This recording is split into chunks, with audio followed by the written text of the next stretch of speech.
धनभाऊ काय म्हणाल, आज पहिली सुनावणी आहे, काय तुम्ही स्वतः हजर राहणार आहात? हां, या संदर्भात जे वकील साहेब आहेत, ॲडव्होकेट कोले साहेब, ते येत आहेत थोड्याच वेळात 5 मिनिटात, आणि जी सुनावणी आहे त्या दरम्यान आम्ही उपस्थित राहिलो आहोत. पण ज्या पद्धतीने आपण दोषारोपपत्र बघितलं, त्यामधल्या काही गोष्टी बघितल्या, खरं तर थरका उडवणाऱ्या होत्या, राज्यामध्ये त्या गोष्टीचे काय परिणाम झाले हे आपल्याला माहित आहे. अशा परिस्थितीमध्ये तेच ज्यावेळेस आरोपपत्र कोर्टामध्ये आलेलं आहे, अशा परिस्थितीमध्ये काय सुनावणी होईल असं वाटतं? नाही, सुनावणी आज जी सुरुवात होणार आहे आणि त्याचा जे शेवट असणार आहे रिझल्ट, तो आरोपींना फाशीपर्यंत घेऊन जाणार आहे. कारण आरोपीनं जे घाण कृत्य केलेलं आहे, जे क्रूर अमानवी जे हे कृत्य केलं आहे, हत्या केलेली आहे, याची शिक्षा ही फाशीच झाली पाहिजे असे न्यायालयाच्या जे काही न्यायप्रविष्ट झालेलं आहे प्रकरण, त्यातून आपल्याला म्हणजे समजेल पुढं, आणि ते तसंच होणार आहे.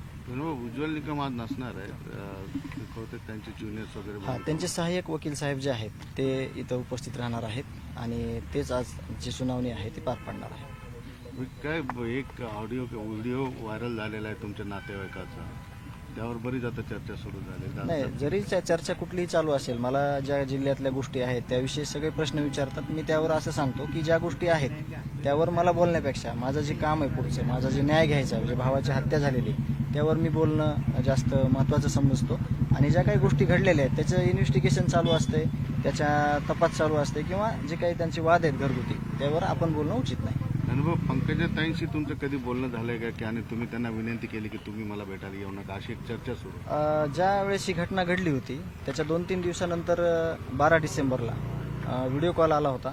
परंतु परिस्थिती इथं अशी होती, जे या घटनेतले आरोपी आहेत सगळे, त्या आरोपीचं समर्थन करण्यासाठी या कोर्टाच्या एरियामध्ये, कोर्टाच्या बाहेर, पोलीस स्टेशनच्या बाहेर हजारो समर्थक आरोपींचे हे इथं उपस्थित होते. तसेच जी घटना घडली होती त्या दरम्यान सुद्धा आसपास आमच्या असायचे. जर ते आले असते आणि त्याच समर्थकांना जर काही तिथं म्हणजे दगडफेक झाली असती किंवा कुठलं नुकसान झालं असतं, तर एखाद्या जातीमध्ये हे प्रकरण अडकलं असतं आणि सगळ्यात चुकीचा संदेश गेला असता, आणि जे हत्येचे मारेकरी ते कुठंतरी एखाद्या विशिष्ट गोष्टीमध्ये अडकले असते, आणि हे जे प्रकरण आतापर्यंत आपण पुढं आणलंय, कुठल्याही जातीला न धरता की ह्या प्रवृत्ती ह्यांनी केलेली विकृती आहे, हे आरोपी आहेत त्यांना कुठली जात नसते, कुठला धर्म नसतो, ही एक विकृती असते आणि त्याला शिक्षा मिळाली पाहिजे. म्हणूनच सगळ्या धर्मातील 18 पगड जातीतील लोक या न्यायाच्या भूमिकेत आहेत. सगळे लोकप्रतिनिधी आहेत, सामाजिक संघटनेतले आहेत, गाव आहे सगळं, आणि कुटुंबीय आहे. या न्यायाच्या भूमिकेमध्ये आम्हाला इथपर्यंत यायचं होतं, म्हणून आम्हाला ज्या गोष्टी कळत होत्या त्या आम्ही चुकीच्या मार्गाकडे जाण्यापासून टाळलेले आहेत. धनभाऊ, आज बघतोय आपण की उज्ज्वल निकम उपस्थित राहणार नाहीयेत, मात्र समोर वाल्मिक कराडचे जे वकील असणार आहेत ते अशोक कवडे आतापर्यंत काम पाहायचे, मात्र आज खाडे नामक एक वकील कोल्हापूरून आणण्यात आलेत, आणि असं कळतं की त्यांच्या मदतीला अगदी पुणे आणि मुंबईचे पण वकील उभा राहणार आहेत कोर्टामध्ये. नाही, हे त्यांचा विषय आहे. कारण का जे आरोपी आहेत, आरोपीचं सगळं स्टेटस अख्ख्या महाराष्ट्रानं बघितलंय. आरोपी कुणाच्या जवळचे आहेत, आरोपीनं हे सगळं कशा पद्धतीनं केलं, हे कशामुळं झालं. जरी आरोपी हे स्पष्ट झालेले असले तरी हे आरोपी यांनी एवढं घाण कृत्य, एवढं भयानक कृत्य कुणाच्या जीवावर केलं, कुणाच्या पाठबळानं केलं, याचंच एक आत्ता जे तुम्ही बोलताय ते तसं असू शकतं.